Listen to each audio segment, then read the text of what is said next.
The music started, and when I tell it, I still have my hair popping up. Everything, the silhouettes he showed, the way he was presenting his concept of using whatever to make fashion. Plastic hoods, ropes, everything could be fashion. He showed that clear.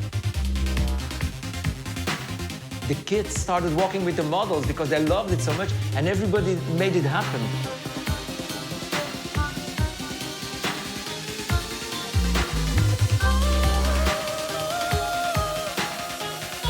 At the end of the 17 minutes of that the show lasted, we knew we had lived the moment of Margiela.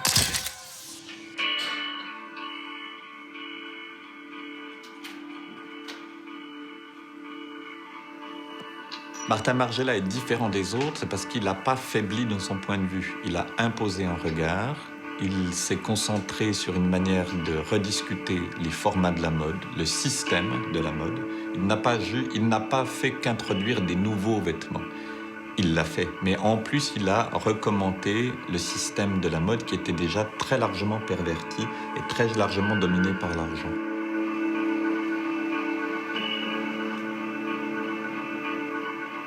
There was a tradition in Antwerp of creativity. The Antwerp Fashion Academy was the first fashion academy in Antwerp. All these young students, they saw it as their only opportunity to study fashion in that time. The Antwerp Six was like an informal group of friends.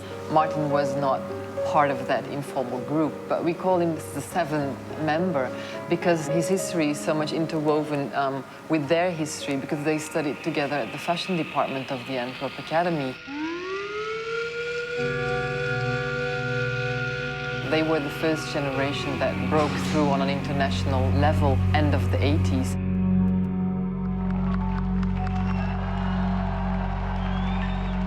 It was a moment, it was the first moment people thought that Belgium could possibly produce anything. It was the moment that Antwerp became important. I saw Martin, which was very tall. At that time, I was impressed because he was very tall. On his work, look at me, the sketches I saw, everything, I think it's interesting, it's nice. But let's say that I saw everything, and I was more shocked at the beginning by what I saw. I knew that he could do something great, but I didn't imagine at which point it should be great. It was Fab. I was not his teacher because he didn't need any teacher. Okay, cool.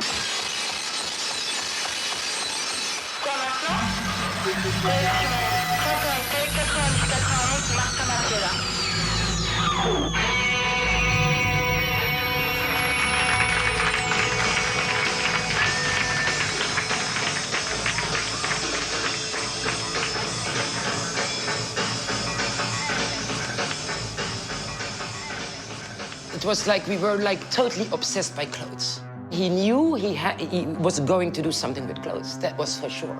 We went to like flea markets, like you say in English. The only thing, we bought clothes and clothes and clothes. When we went to Paris, like even when he was not on the academy, it was like we bought like only clothes.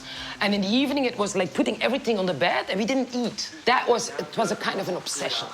I met his mother a few times. One day she was explaining to me, you know what I like to do so much, and I do it, she says, is I buy furniture secondhand and then I change it. I repaint it, I put it together differently and so on. And without saying a word, I thought, my God, this is exactly what your son is doing with the garments. He was bringing a new collection based on deconstructing and reconstructing fashion, so rich as a concept.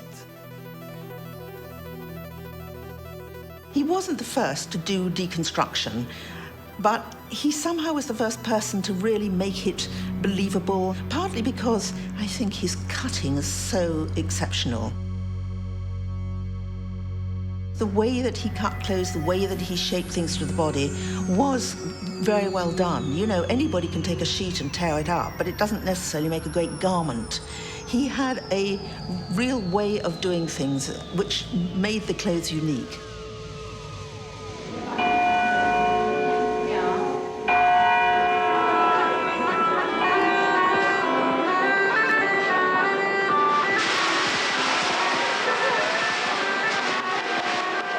Every show was different and every show was going to the balls, as we can say. It was really going very deep. It was fashion in its most honest form. There was such a stampede to get in that people were worried for their lives. Everybody wanted to be in. Everybody wanted to be there. There was hysteria in fashion.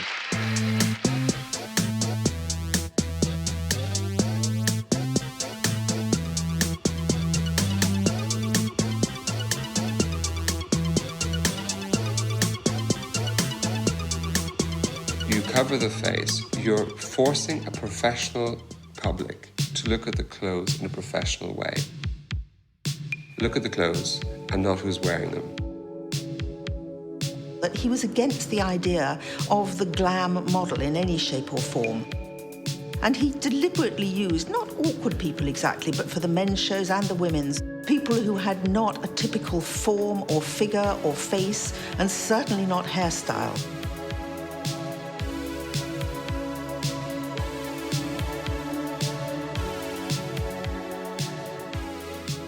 Nine out of 10 times, if there was a black line over the eyes in the lookbook, it's because if it wasn't, we couldn't pay the rights for the models. We didn't have the money.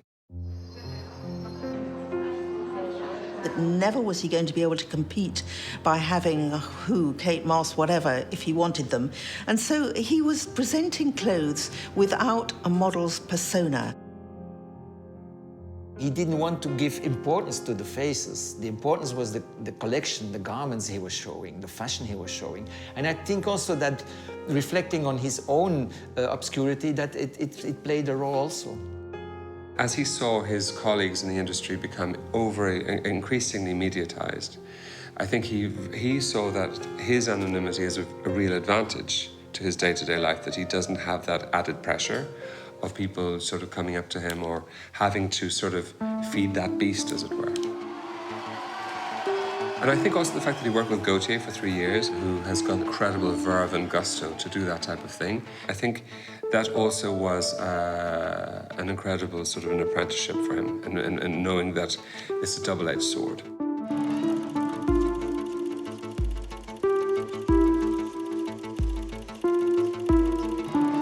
It's pretty smart to be the Greta Garbo of fashion.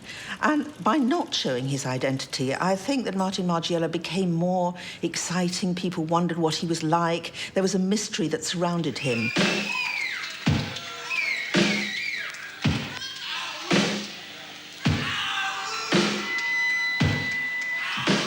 Je pense que Martin Margiela a posé un statut très particulier dans l'histoire de la mode, en ce sens qu'il a succédé à une ère de starification des créateurs de mode, et il a fait de l'anonymat un outil de communication.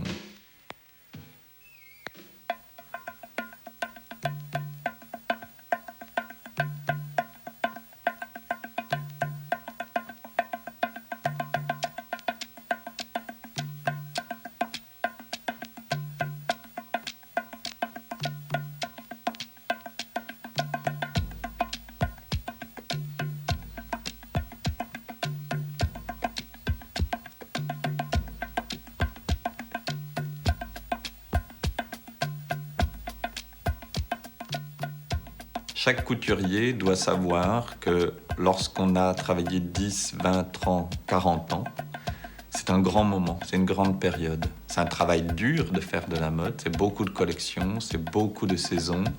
Qu'il y a un moment donné, peut-être pour protéger ce travail, il vaut mieux arrêter.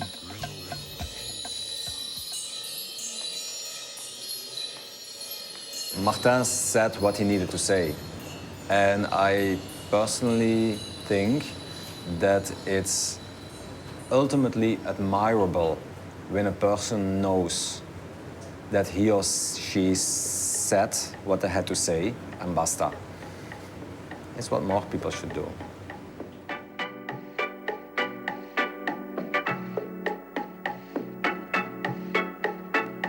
Surpris que les jeunes créateurs aujourd'hui ne soient pas plus envieux de cet itinéraire-là. Il a montré qu'on pouvait faire des choses avec rien d'une certaine manière. Et ça, c'est très rassurant pour le monde. Il a, en ce sens, qu'il a démodé tout le reste à une époque. Martin Margiela est un créateur qui a complètement retourné l'histoire de la mode à sa faveur.